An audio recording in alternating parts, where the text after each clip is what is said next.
Hi, I'm Jack. My bashful girlfriend Cindy and I would like to share a few thoughts with you about the show DTF St. Louis. It's a show that airs on HBO Max.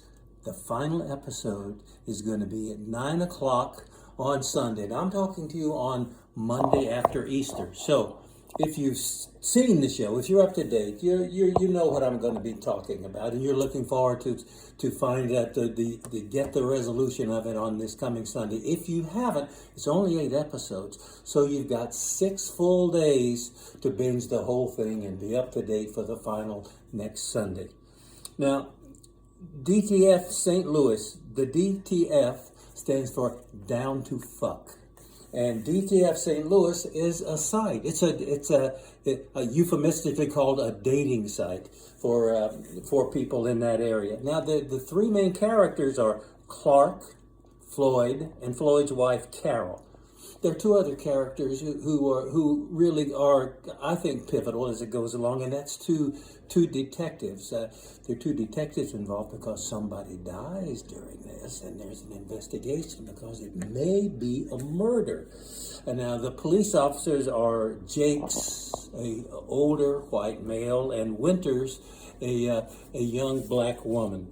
Now Clark is a TV weatherman in the St. Louis area, and Floyd is an American Sign Language interpreter. They meet on the job during a weather crisis, and they work together, and they become, and as they work together, they become friends. And as they've gotten closer, and then talking about personal things away from the set, Clark shares with Floyd that he's found out about this thing called DTF St. Louis, and tells him what it is. Well, Floyd is intrigued and said, okay, well, they're both saying they're having a little trouble in the bedroom, so they're finding this kind of interesting. Clark initiated it, and Floyd's with it, but Floyd has to share with Clark one of he has a little bit of an issue. He has Peyronie's disease. What is that, you may ask? Well, it's a curvature of the penis, which is not helpful in the bedroom. Now, shortly after that, Floyd has a party, a neighborhood in his yard. Floyd has a neighborhood cornhole party. Now, if you watch sports on television, you may, you're a channel hopper like I'm, going from all these things that call themselves sports. Cornhole is a thing where you've got these two, I guess, goals you would call them. They look like a cross between a Japanese facility and an old-fashioned outhouse. Just a little thing with a hole in the middle. We got these little bags. You throw the little bag and try to slide it into the cornhole, I guess. Well, when I was a kid, the word cornhole was a verb, and what that verb was a very rude term for anal sex. Now, I believe that was not lost on the people who wrote this series. I think it's we're supposed to have that slightly salacious thought when we hear that term, and it appears the cornholing comes up more than once during the course of the series. So at that party, really for the first time, Clark and Carol, Floyd's wife, sort of get to have a talk, and it's just flies, double entendres, innuendos. It's very flirty, and so also in the course of this conversation, they find that they share a love of Jamba Juice. So the next day, there's a Jamba Juice place close to where they both work, close to Clark's TV station, and Carol works close by. So Carol goes to the Jamba Juice place, gets her favorite drink, and sits there and waits for quite some time for Clark to show up, so it can appear that they accidentally bump into each other, and that precipitates their affair, and that's really launches the show into where it's going. because in terms of the DTF, most of the effing is done by Carol and Clark. As a matter of fact, in the whole series, there's only really one encounter with anyone else, and that is with Floyd, with a guy, because Floyd has such bad luck in so many areas of his life that he never got a hit on his profile from a woman. He finally got one from a man. And he goes and they have a nice little lunch, and because Floyd is the kind of guy who really doesn't want to hurt anybody's feelings or cause anybody to feel bad about themselves or be the cause of anybody's problem, he gives them a nice deep throat kiss at the end of it. That's it. That's all the DTFing that's done through the site during the whole time. But Carol and Clark at the Quality Garden Suites are having a wonderful time. They start their affair they have an ongoing affair. At the same time, Clark and Floyd's friendship is deepening. It's becoming more intense. So you've got the two things going on at the same time. The husband and the guy are bonding as friends. The wife and Clark are engaging in an ongoing affair. Another thing that's pivotal in this thing to some degree is the disparity in income. TV, you get the feeling that doing TV weather is pretty lucrative, because it seems like that Clark has no problems at all financially, and poor Floyd. Their credit card is maxed out. They're late on bills. There are things they can't do for their family. They're just all. It's just the drill. They're always behind the 8 ball with money. Well, Clark is helpful. He pays some bills. He does. He feels compelled to help. He does a lot. As a matter of fact, at some urging or some concern by Carol that they don't have insurance, unbeknownst to either one of them, Clark gets $1 million life insurance policy on Floyd.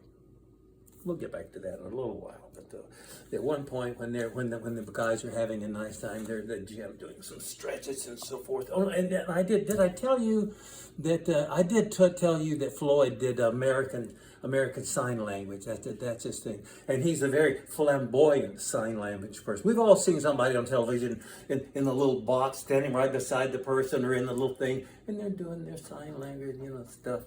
Well, some of them are very, tight, and some of them are very flamboyant.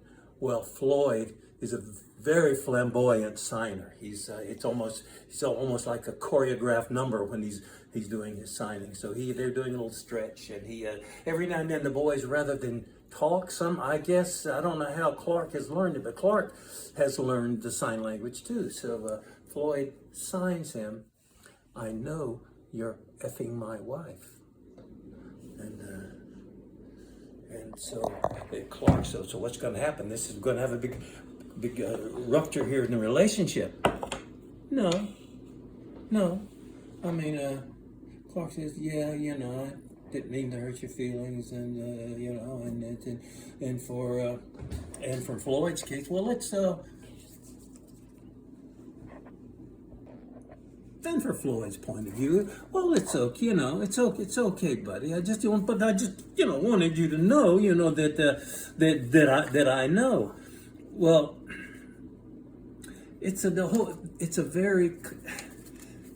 Carol is constantly telling Clark while they're together how much she loves Floyd, and what a wonderful man he is. But that she's worried, but she's worried about things. He's a reasonably delicate person. He's a big guy, Now, he's a big guy. He's a big fellow, but he's delicate in many ways. He's delicate in attitude. His health is a little delicate, and he's worried, and even his penis is delicate. The guy, he's got problems like that. So so the other family member, there's other family. Clark is married. He has a wife and two daughters. Totally inconsequential in the show. It's interesting. They're not. We see them. We've occasionally seen, but they're totally not in it. Floyd has a stepson, Carol's son, and the kid is a morose sub-teen, or maybe he's 13. And the beginning of the series, wherever the kid he's throwing rocks at wherever he is, whatever he's doing, it's the world. He's hostile toward the world. It's interesting that this is the only part of Floyd's life in the whole series that's positive. Over the course of the show, he makes the kid better. They bond a little bit. The kid, because that's the only time that he something positive happens for him. That's kind of interesting. And you never see Carol interacting with the boy at all, which is it's about the three of them with this little tangent thing about the son, which is a positive for Floyd. Now, as Floyd is, his health is bad. He's a little pudgy. Everything about him is delicate. He doesn't want to hurt anybody's feelings. He doesn't want to do anything to jeopardize anything. Floyd's willingness to accept, rationalize, and forgive everything that's wrong or unfair in his life is he's the kind of person that make conservatives look at somebody like that and say, that's why I hate liberals. So the cast, by the way, in this, the cast, Jason Bateman is Clark, David Harbour is Floyd, and Linda Cardellini is Carol. Now, Harbour and Cardellini, I've seen them in a thing or two. I don't really know them, but Jason Bateman I know. I've seen a lot of Jason Bateman. I'm a Jason Bateman fan. You know when you're watching an actor that you like, a good actor, it's like they let you know what's going to happen. You sense, where they're going. You feel what's inside them. They just make you see them. Jason Bateman is the total opposite. He is like a brick wall. He has got such an understated acting persona.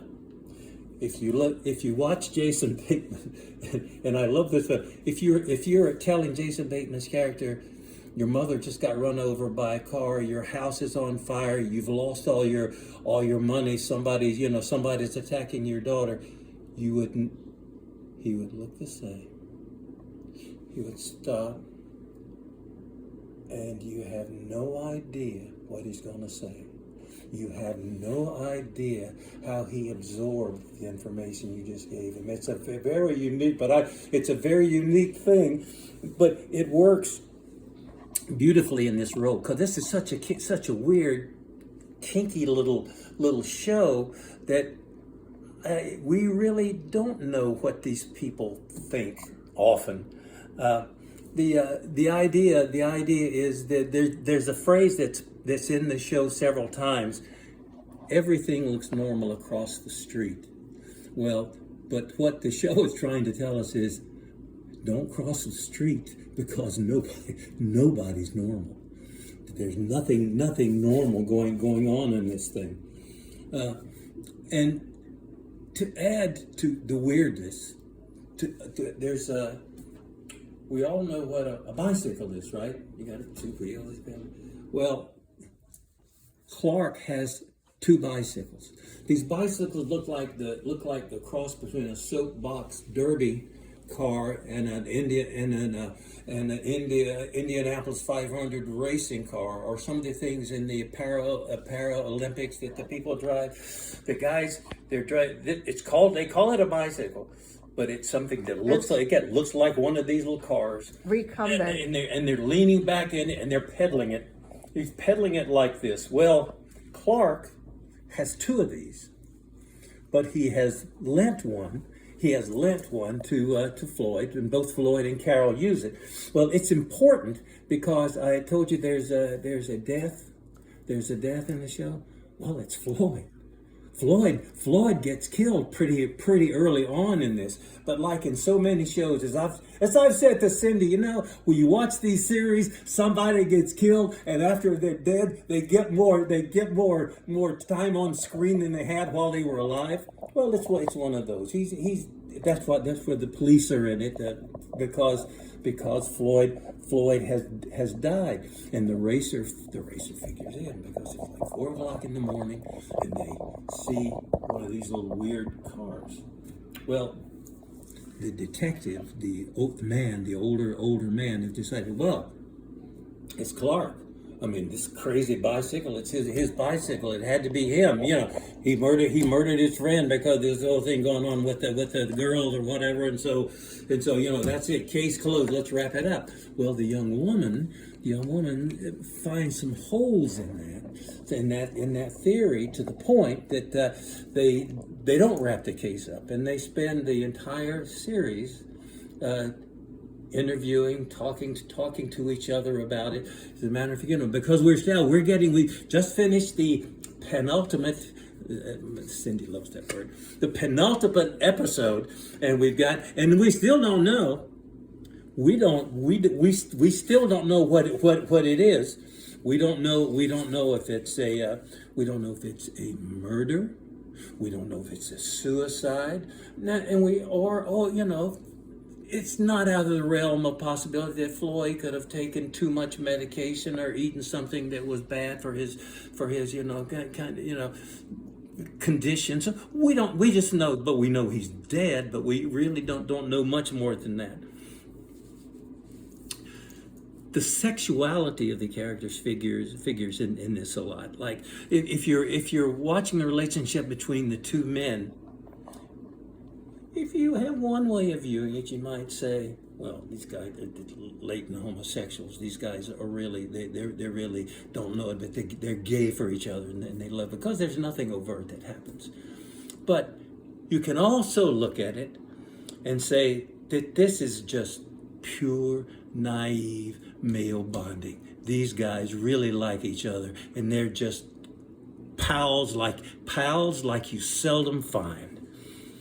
Now, Clark, with Carol, he's a little kinky. He has a few little special requests. He's a little kinky with Carol. While Carol is just his accommodating, and she's fine with anything. Carol is not blasé, but she's accommodating. She goes with the flow.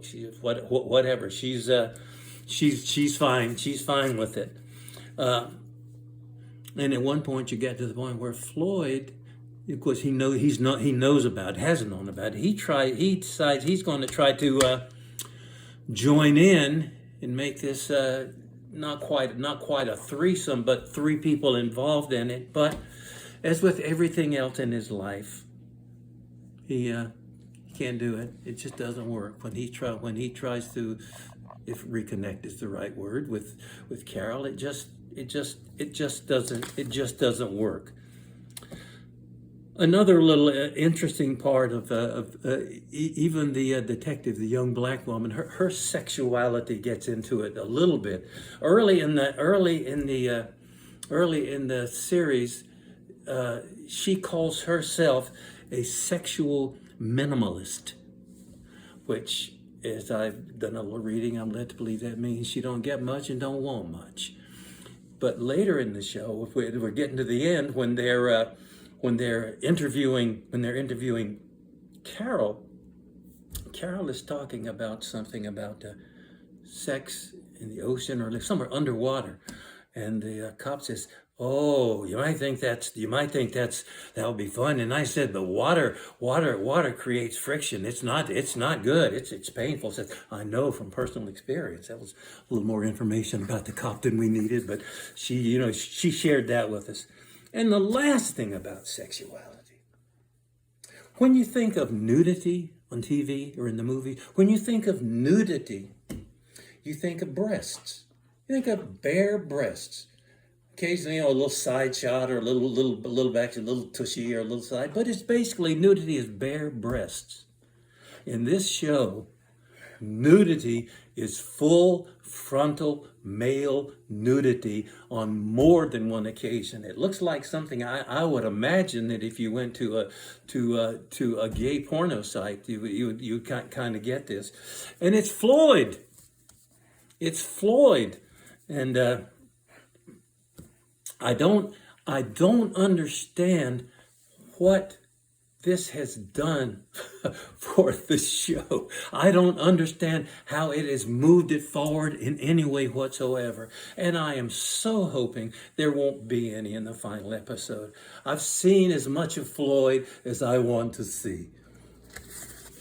Now, the interesting thing is we've gone through this, the interviews that the police have with these people, it's just so guileless. It's amazing when they have these, and the cops don't really seem to have a grasp of. They're asking questions, but the longer the show has gone, the more the cops don't really seem to know what to do with them, and they answer the questions with a total lack of concern. Am I going to say something that'll get me in trouble? Do I have to watch myself? These are police questioning me. I watch it. I find it just that they're just so. It's like, okay, well, yeah, I'll tell you whatever. Oh, yeah, but no, I didn't know I had insurance. No, I didn't know I was going to get $1 million. Or no, there's no sense of danger. It's interesting. There's almost a lack of them understanding. You could be in serious trouble here, folks. So, here we are. Is it murder? Is it suicide? Or is it Floyd's final moment of ineptitude? Why did he die? We don't know. But on Sunday night, 9 o'clock, HBO, you can find out if you want to know.